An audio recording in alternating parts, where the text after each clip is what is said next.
Morning students, today we will continue chapter electrochemistry. तो next topic है बेटा मेरे पास कंसंट्रेशन सेल्स. लास्ट टाइम हमने किया इलेक्ट्रोलाइटिक सेल्स, इलेक्ट्रोकेमिकल सेल्स. आज है मेरे पास नेक्स्ट कंसंट्रेशन सेल्स. ये जो सेल्स होते हैं बेटा ये कंसंट्रेशन के ऊपर डिपेंड करते हैं. अब इसमें क्या होता है बेटा कि जो इलेक्ट्रोड्स होती हैं, a cell in which both the electrodes are of the same type, दोनों इलेक्ट्रोड सेम टाइप की होती हैं. जैसे एग्जांपल, अगर ये इलेक्ट्रोड कॉपर की है तो दूसरी इलेक्ट्रोड भी कॉपर की होगी, सेम टाइप हो गया.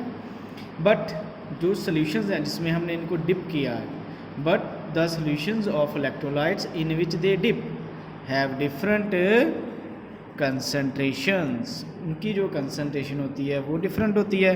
सो that's why it is called concentration cells. Clear है बेटा? ओके. ऐसा ही हम करते हैं बेटा, जिसकी कंसंट्रेशन ज़्यादा हो उसको हम कैथोड के ऊपर लेते हैं, जिसकी कंसंट्रेशन कम होती है उसको हम एनोड के ऊपर लेते हैं. क्लियर है? तो फॉर्मूला क्या है? Concentration of cathode over concentration of anode. जो कैथोड की कंसंट्रेशन है वो ग्रेटर होगी as compare to concentration of anode. Clear है बेटा? ओके. तो ये था मेरे पास definition of concentrated cells. Next है ओके. तो बेटा कंसंट्रेशन सेल्स के बाद नेक्स्ट है मेरे पास topic equilibrium constant. Equilibrium constant from Nernst equation. तो अब हमने क्या बेटा फाइंड आउट करना है इक्विलिब्रियम कांस्टेंट. कहाँ से? From the nursed equation. तो बेटा जो इक्विलिब्रियम कांस्टेंट होता है ना, इसका जो सिंबल होता है वो होता है के सी. क्या सिंबल होता है? के सी. तो के सी की जो वैल्यू होती है ना बेटा वो होती है प्रोडक्ट ओवर रिएक्टेंट. किसके ऊपर डिपेंड करती है? Product of by reactant. Okay.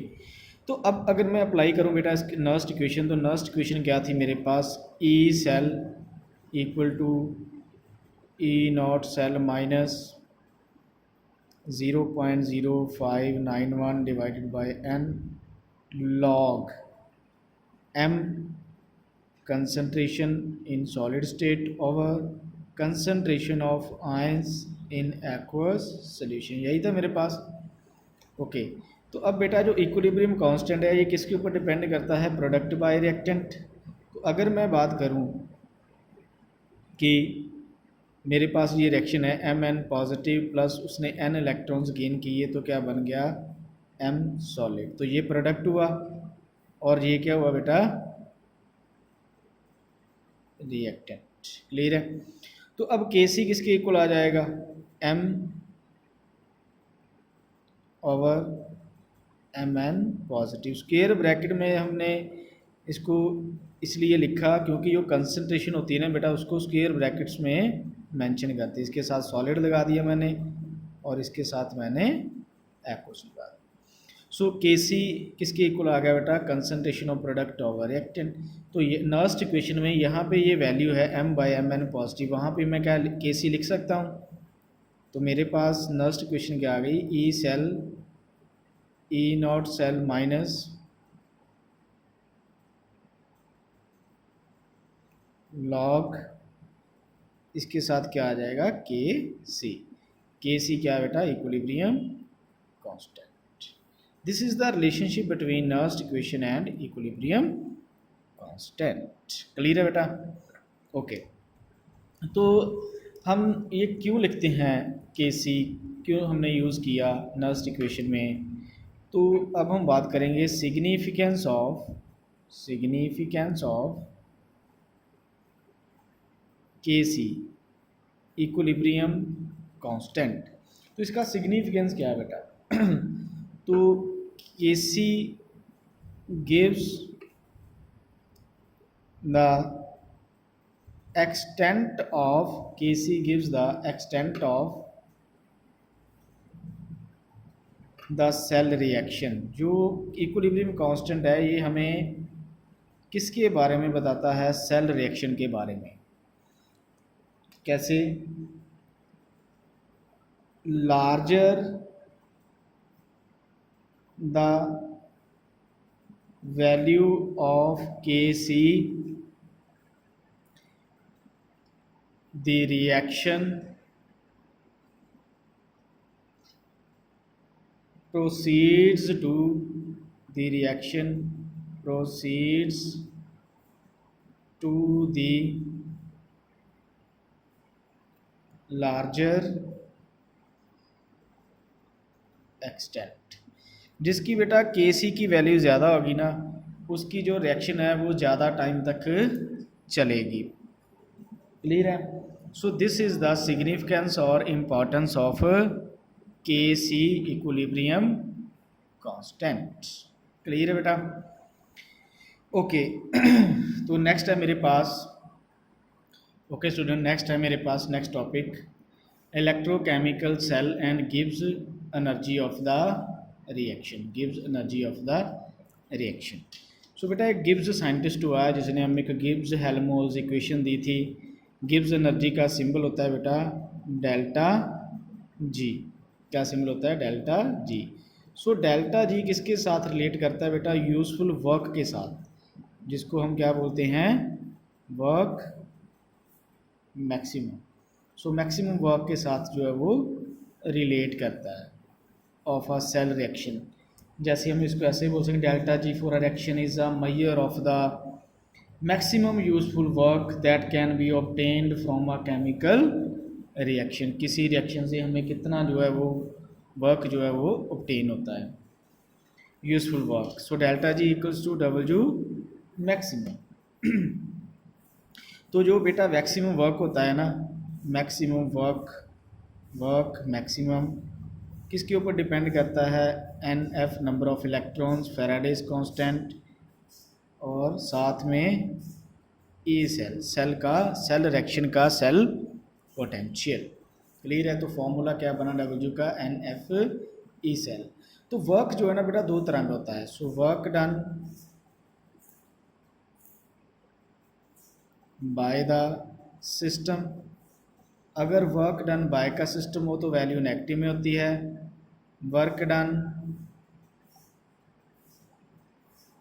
On the system तो वैल्यू होती है पॉजिटिव। तो हम वैल्यू किसमें लेते हैं? पॉजिटिव। बाय द सिस्टम हो तो वर्क डन की वैल्यू नेगेटिव होती है, अगर ऑन द सिस्टम हो तो वर्क डन की वैल्यू पॉजिटिव होती है। क्लियर है बेटा? ओके तो अब यहाँ पे जो है ना वर्क डन वो रहा है बाय द सिस्टम। सो हम क्या करेंगे फिर?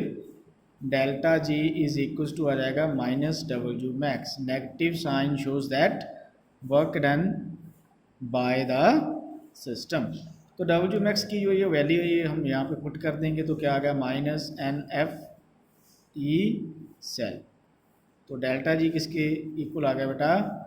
Minus NF cell. This relation is use for numerical problems. So इनमें n क्या है बेटा? Number of electrons. f है मेरे पास Faraday's constant.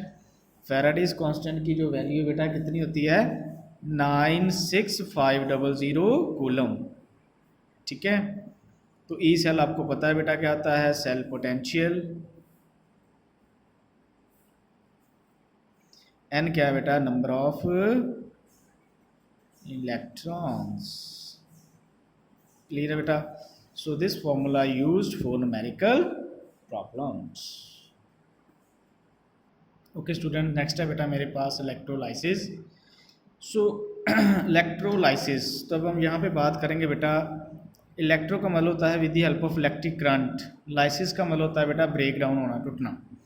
So electrolysis is a process of decomposition of an electrolyte by the passage of electricity. जब हम किसी इलेक्ट्रोलाइट में से, सोल्यूशन में से करंट पास करते हैं तो वो आयंस में ब्रेक डाउन हो जाता है।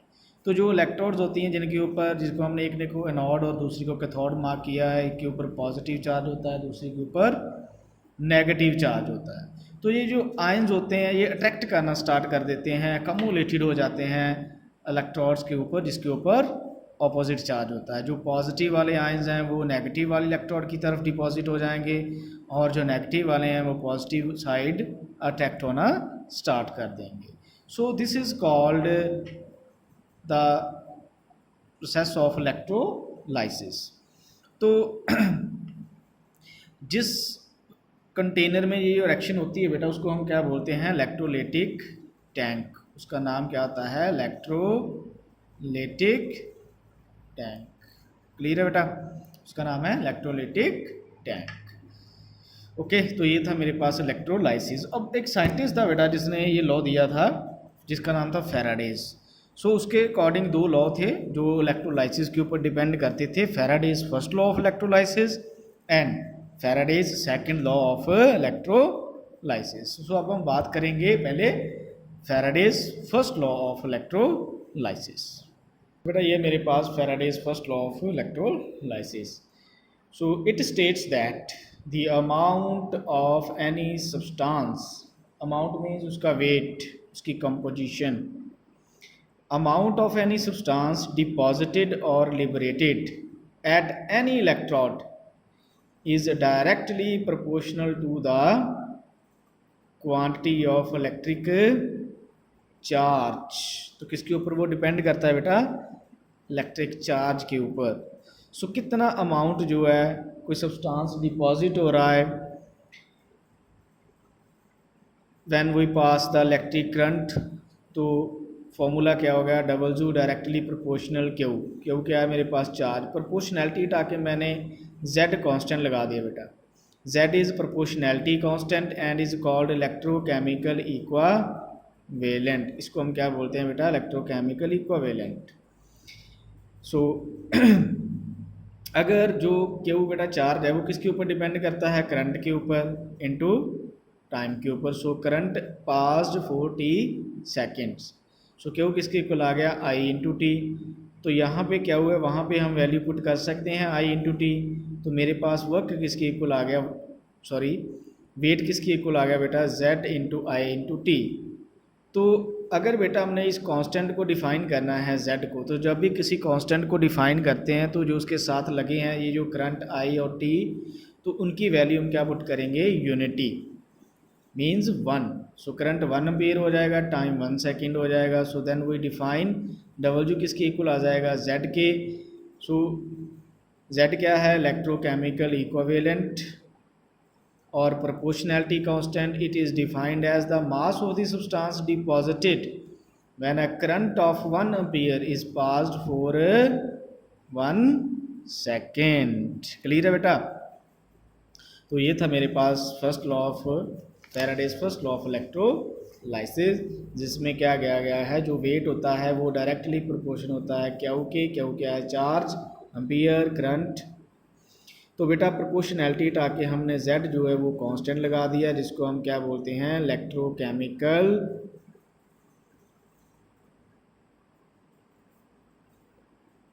इक्विवेलेंट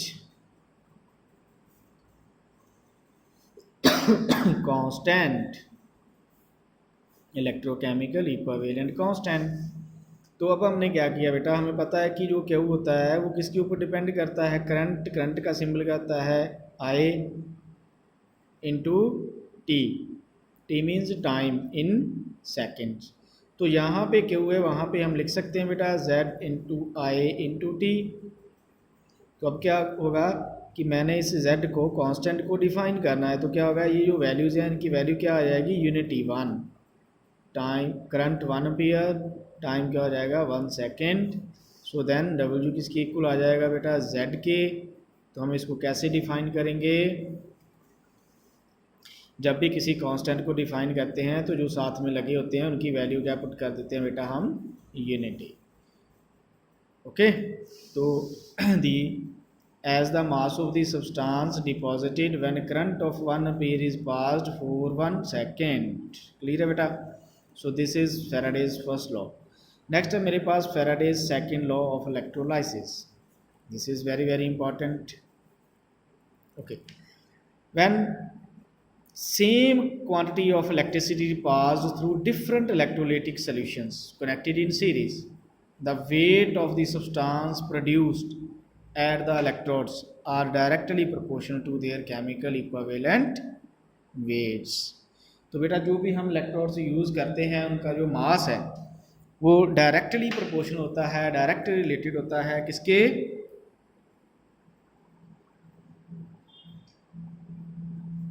इक्विवेलेंट वेट के।